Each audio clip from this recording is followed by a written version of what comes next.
जय जय रघुवीर समर्थ. श्रीमत दासबोध दशक 7वा 14 ब्राह्मणांचा समास पहिला. मंगलाचरण. श्रीराम समर्थ. विद्यावंताचा पूर्वजू गजानना एकदुजू त्रिनयन चतुर्भुजू परशुपाणी. मधोमत्त हत्तीचे मस्तक त्याचे तोंड आहे, जो एकदंत 3 नेत्र असलेला आहे व चतुर्भुज आहे, ज्याने हातात परशु धारण केला आहे. तो प्रसन्न वदन गजमुख हा सर्व विद्यावंतांचा पूर्वज म्हणजेच मूळ पुरुष आहे. कुबेरापासून अर्थ, वेदापासून परमार्थ, लक्ष्मीपासून समर्थ भाग्यासी आले. कुबेरापासून धन प्रास होते, वेदापासून परमार्थ लाभतो, तर लक्ष्मीमुळे ऐश्वर्यसंपन्न झालेले लोक भाग्यवान होतात. तैसी मंगळमूत्री आद्या, तियेपासून झाल्या सकळ विद्या, तेने कवी लागवद्या सत्पात्रे झाली. त्याप्रमाणे मंगळमूत्री हा सर्व विद्यांचा जनक असून त्यांच्यापासून सर्व विद्या झाल्या आहेत. त्यांच्या कृपेने प्राप्त झालेल्या विद्येमुळे कवी गद्यपद्य रचना निर्माण करू मान्यवंत ठरले. जशी समर्थांची लेकुरे नाना अलंकारे सुंदरे, मूळ पुरुषाचे निद्वारे तैसे कवी. जशी श्रीमंतांची मुळे नाना सुंदर अलंकाराने शोभतात, तसे मूळ पुरुषाच्या कृपेने कवी फार शोभून दिसतात. नमो एशिया गणेंद्रा, विद्याप्रकाश पूर्णचंद्रा, जयाचेनी बोधसमुद्रा भरते दाटे बळी. अशा ह्या गणेंद्राला मी नमन करतो. पूर्वचंद्राला पाहून सागराला भरती यावी, त्याप्रमाणे विद्यारूपी प्रकाशाने परिपूर्ण अशा पूर्णचंद्ररूपी गणेशाला पाहून बोधरूपी समुद्रालाही अतिशय भरती येत आहे. जो कर्तृत्वास आरंभ, मूळ पुरुष मूळारंभ, जो परात्पर स्वयंभ आदी अंती. जो सर्व कर्तृत्वाचा आरंभ आहे, मूळ पुरुष आदिपुरुष असून त्याच्यापासून सर्व विश्वाची उत्पत्ती झाली आहे. पण जो या सर्वांच्या पलीकडे असून स्वयंभू आहे, जो आदिही आहे व अंतीही आहे. तयापासून प्रमदा, इच्छाकुमारी शारदा, आदित्यापासून गोदा मृगजळ वाहे. त्यांच्यापासून बहुस्थायिगु ही इच्छा, ही कणरूपी शारदा कुमारी उत्पन्न झाली आहे. आदित्यापासून मृगजळाची गोदावरी वाहवी, तशी या मूळ पुरुषापासून शारदा म्हणजेच मूळ माया झाली आहे. जे मिथ्या म्हणताच गोवी, माईकपणे लाघवी, वक्त्यास वेळा लावी वेगळेपणे. तिला मिथ्या म्हणावे तर ती लाघवी आहे, तसेच माईक असे म्हणणाऱ्यालाच ती मोहात गुंतविते. मायेच्या नाटकीप्रमाणेच वक्ता निरूपण करीत असताना मीपणाच्या जाणीवेतून नकळत वेगळा पडतो. जे द्वैताची जननी, किती अद्वैताची खाणी, मूळ माया गवसणी अनंत ब्रह्मांडाची. ती द्वैताची जननी आणि अद्वैताची खाण आहे. माया 2 प्रकारची असे म्हणतात. अविद्या माया द्वैताची जननी, त्यास उत्पन्न करणारी आहे, तर विद्या माया ही अद्वैताची खाण आहे, म्हणजे तिच्या योगेनेच अद्वैतानुभव येतो. ती मूळ माया अनंत ब्रह्मांडाच्या आच्छादून ऐकते. की ते अवडंबरी वल्ली, अनेक ब्रह्मांडे लगडली, मूळ पुरुषाची मावळी दुहिता रूपे. ती मूळ माया म्हणजेच विनाशायास उगवणारी वेळी आहे. ती अनंत ब्रह्मांडारूपी फळांनी लगडलेली आहे. ती मूळ पुरुषाची आई आणि कन्याही आहे.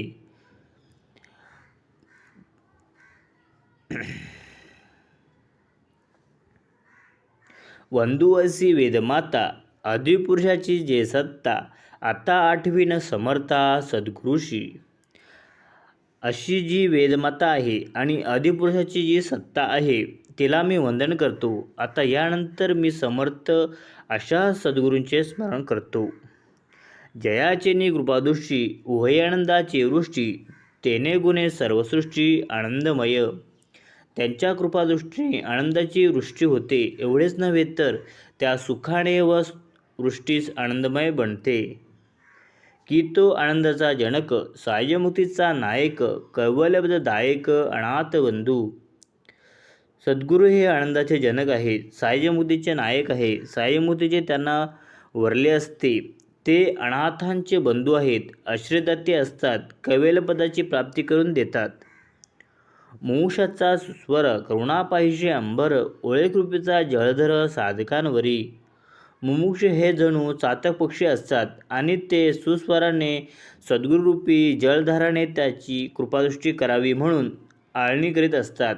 तेव्हा सद्गुरूच्या कृपारूपी आकाशात सद्गुरूरूपी कृपामेघ प्रगट होतात व कृपादृष्टी करून मुमुद्रूपी चातकाची तहान शमवतात. कितो भाविकांची तारू, बोधी पावी पळपारू, महावर्ती आधारू भाविकांची. किंवा सद्गुरू हे भवसागरातील जहाजच आहेत. आत्मबोध करून भाविकांना या सागराच्या पैलतेरीस फसवितात. गीतो काळाचा नियंता, नातरी संकटी सोडविता, गीते भाविकांची माता परमस्नेहाळू. सद्गुरू हे काळावरही नियंत्रण ठेवतात, नाना संकटातून भाविकांना सोडवतात आणि भाविकांना ते स्नेहाळू अशीच माताच आहेत. कितो परतीचा आधारू, कितो विश्रांतीचे थारू, नातरी सुखाचे माहेरू सुख स्वरूप. सद्गुरू हे परमार्थाचे मार्गदर्शन करत असल्याने मुमुक्षांना त्यांचा मोठा आधार वाटतो. त्यांच्या सान्निध्यातच खरी विश्रांती भाविकांना मिळते. म्हणून ते म्हणजे साधकांचे जणू हक्काचे विश्रांतीचे स्थळ आहे. म्हणूनच सद्गुरूंना सुखाचे माहेर असे म्हटले जाते. त्यांच्याजवळ सुखालाही सुख प्राप्त होते. ऐसा सद्गुरू पूर्णपणे तुठे भेदाची कडचणी, देहाविन लोटांगणी तया प्रभूशी. असे हे सद्गुरू साक्षात परब्रह्माप्रमाणे सर्व प्रकारे परिपूर्ण असतात. त्यांच्या कृपेने भेदरूपे अडसर सुटतो. अशा या सद्गुरूंना, माझ्या प्रभूंना, स्वामींना मी ही देहाशिवाय म्हणजेच मीपणा विरहित लोटांगण घालतो. साधू संत आणि संजन वंदुनिया श्रोतेजन, आता कथा अनुसंधान सावध ऐका. याप्रमाणे सद्गुरुवंदन केल्यानंतर इतर सर्व साधू संत आणि सज्जन श्रोते यांनाही वंदन करून वक्ता म्हणतो आहे की आता पुढील कथानुसार आपण सावधपणे ऐका. संसाराची दीर्घस्वप्न, लोभे व्यसनती जण, माझी कांता माझे धन, कन्यापुत्र माझे. संसार हे दीर्घकाळ चालणारे स्वप्न असून त्यात लोभाप्रमाणे माझी कांता, माझे धड, माझे कन्यापुत्र असे लोक नाना प्रकारे बळगळतात. ज्ञानसूर्य मावळला, तेने प्रकाश लोपला, अंधकारे पूर्ण झाला, ब्रह्मगोळ अवघा. हत्यज्ञानारूपी सूर्य मावळल्याने आत्मज्ञानारूपी प्रकाश नाहीसा होतो आणि अवघा ब्रह्मांडगोळ अंधाराने पूर्ण व्यापला जातो. नाना सत्वाचे चांदणे काही मार्गे दिसे जेणे, सर्व भ्रांतीची निगुणे आपोआप दिसे. ज्यायोगे मार्ग सापडला असता त्या सत्व गुणरूपी चांदण्यांचाही अभाव असल्याने मार्ग दिसत नाही. सर्व प्रकारच्या भ्रांतीच्या योगाने म्हणजे विपरीत ज्ञानाने वेढून टाकल्याने आपण स्वतःलाही पाहू शकत नाही अशी स्थिती होते. देहबुद्धी अहंकारे निजले घोरती घोरे, दुःखे आक्रंत तिथोरे, विषय सुखाकारणे. अज्ञानरूपी निद्रे झोपलेले असताना देहबुद्धीच्या अंधकारामुळे ते मोठमोठ्याने घोरत असतात आणि विषयसुख मिळावे म्हणून मोठ्याने आक्रोश करीत असतात. निजले असतांची मेले, पुन्हा उपजांत निजले, ऐसे आले आणि गेले बहुत लोक. अज्ञानरूपी निद्रेत असतानाच ते मरतात आणि परत जन्माला आले की परत अज्ञानरूपी निद्रेत झोपी जातात. या प्रकारे अनेक लोक असेच आले आणि गेले. निदसुरेपणाची सैरावैरा, बहुती केल्या एरझारा, नेनोनिया परमेश्वरा भोगेले कष्ट.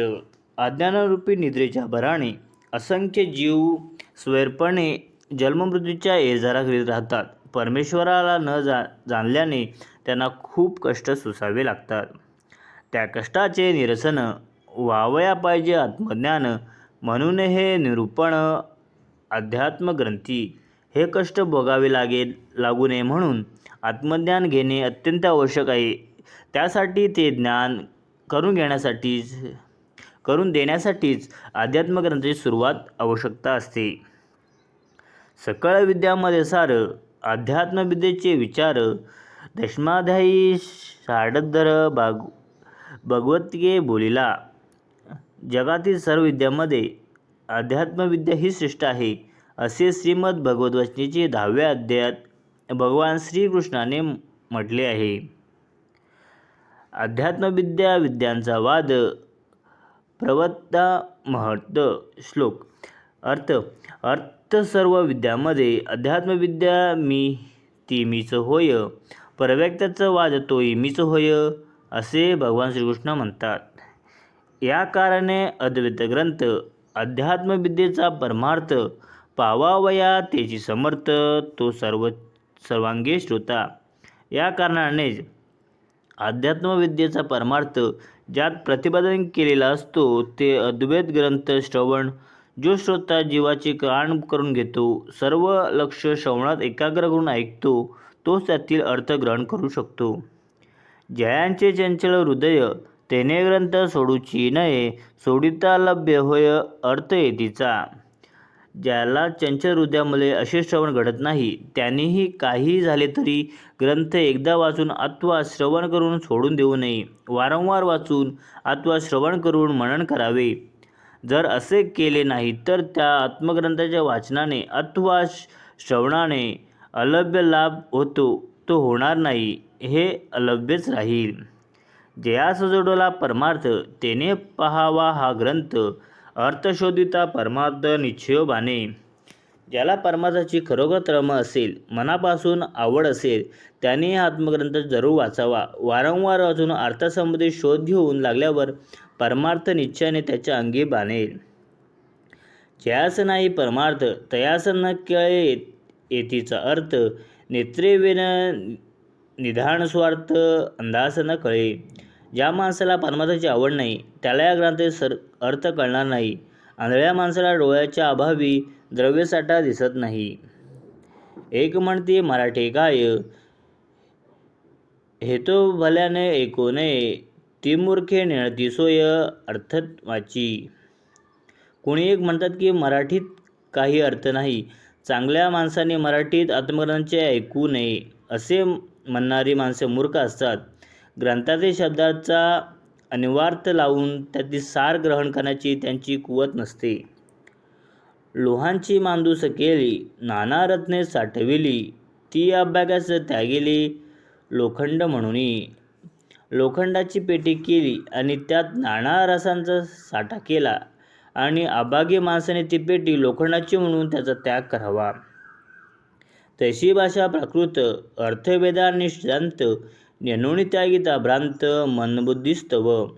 त्याचप्रमाणे भाषा मराठी असून या ग्रंथाच्या वेदांत आणि सिद्धांताचा अर्थ स्पष्टीकरण मराठीत केलेले असते. त्यांचा भ्रमिष्ठ लोक त्याची बुद्धी मंद असल्याने त्या ग्रंथाचे महत्त्व जाणून त्याचा त्याग करतात. आहात सापडता धन त्याग करणे मूर्खपण, द्रव्य घ्यावे साठवण पाहोची नये.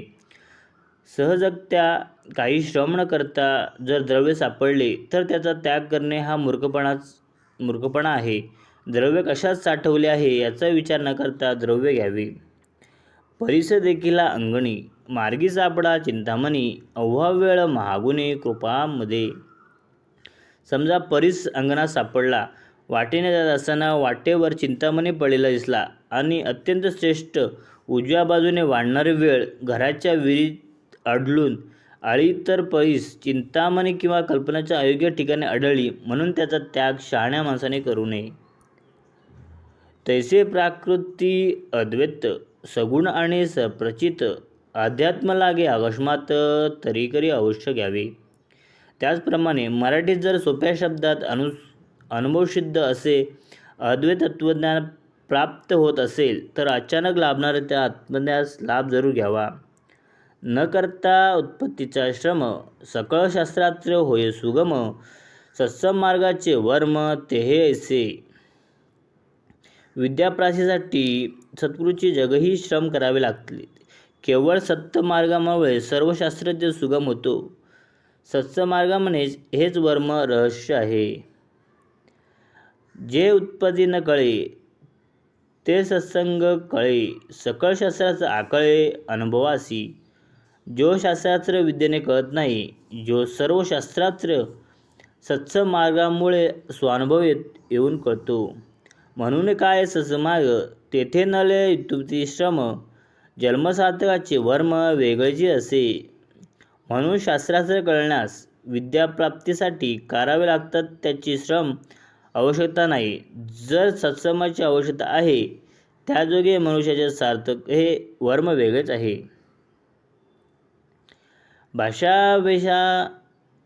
भाषाभेदाच्व वर्तत्व अर्थ एकोन संशय पात्रद्वये यथा खाद्य स्वादभेदो न विद्यते. श्लोक अर्थ भाषामध्ये भेद असतो, पण त्यात अर्थ एकच असतो. खाण्याची वस्तू वेगवेगळ्या दोन भांड्यात ठेवली तरी त्याची रुचीमध्ये फरक पडत नाही. भाषा पालटे काही अर्थ वाया जात नाही, कार्यसिद्धी ते सर्वही अर्थच पासी. भाषा जरी बदलली तरी अर्थात काही फरक पडत नाही, सर्व कार्यसिद्धी अर्थावर अवलंबून असते. तथापि प्राकृतिकरित्या संस्कृताचा सार्थकता एरवडी गुप्तता कोण जाणे.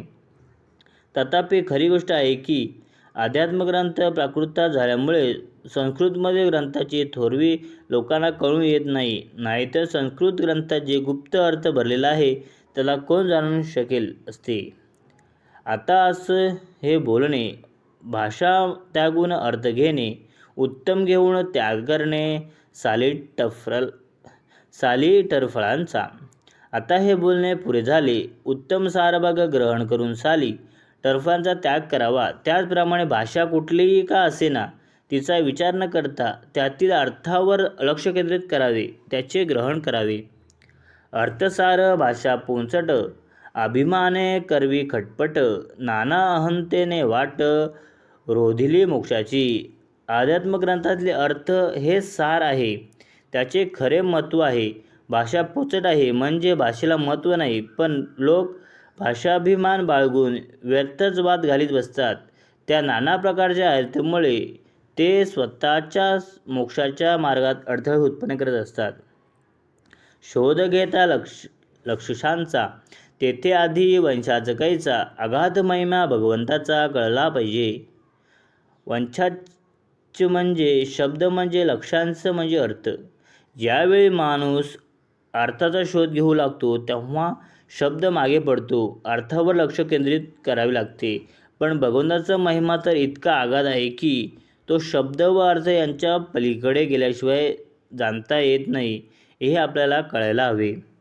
मुकेपणाचे बोलणे हे जायचे तोचे जाणे, स्वानुभवाची निकुणे स्वानुभवी पाहिजे. मुक्या माणसाची एक भाषा असते, ती ज्याची त्यालाच कळते.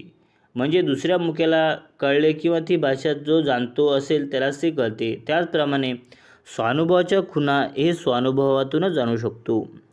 अर्थ जाणे अध्यात्माचा, ऐसा श्रोता मिळेल कैचा, जयासी बोलिता वाचेचा हव्यासची पुरे.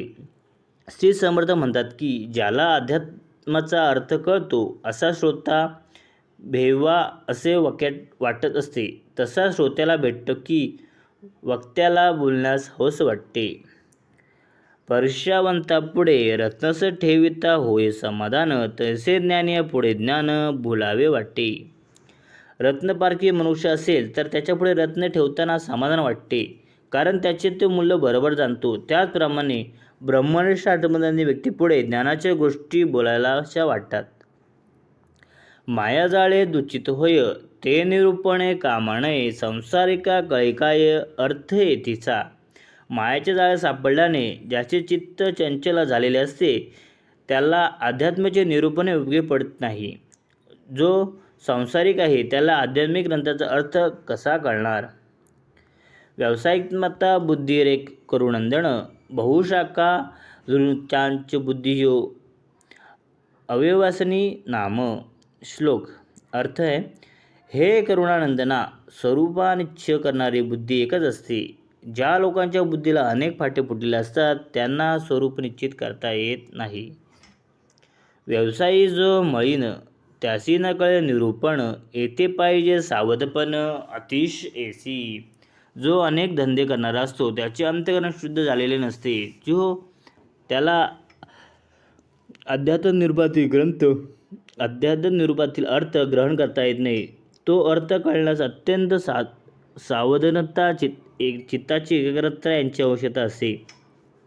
नाना रत्न नाना ज्ञानी, दूषितपणे घेता घाणी, परीक्षा नेणता प्राणी ठाकला तेथे. एखाद्या माणसापुढे नाना रत्न, अनेक प्रकारची नाणी सापडलेली आहेत किंवा कोणी आणून टाकलेली आहेत. त्या रत्नाच्या त्या नाण्यांची पारख करता येत नसेल तर त्या बेसावधपणे त्याला त्यातून काहीच उचलली तरी त्याची फसगत होऊ शकते. तेने निरूपणे जाणं, आहात पाहता कळेन, मराठ्यांची उमजेन काही केला. तसेच अध्यात्माचे विवेचन अगदी मराठीत जरी असले तरी वरवर ऐकले तर ते काही केला उमजत नाही.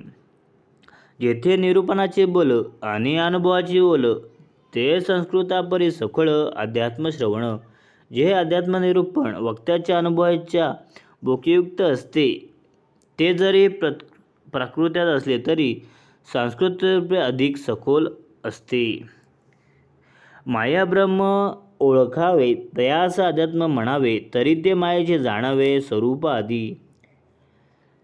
ज्या निरूपणाने माया व ब्रह्म यांचे स्वरूप कडू येते त्यांना अध्यात्म म्हणतात, तरी त्यांना प्रथम मायेचे स्वरूप जाणून घ्यावे. माया सगुण साकार, माया सर्व विकार, माया जाणीजे विस्तार पंचभूतांचा. माया ही सगुण साकार असते, सर्व विकार मायेच्या ठिकाणीच असतात. हा पंचभूतांचा पसारा म्हणजेच माया. माया दृष्ट दृष्टी दिसे, माया भास मनास भासे, माया क्षणभंगुर नासे वेगे पाहता. मायेच्या जागीच ही दृष्टदृष्टी आपल्या डोळ्यातून दिसत असते. मायेच्यामुळे मनाला नाना भास होतात. माया ही क्षणभंगुर असून सारसार विवेक केल्याने त्रंवास पावते.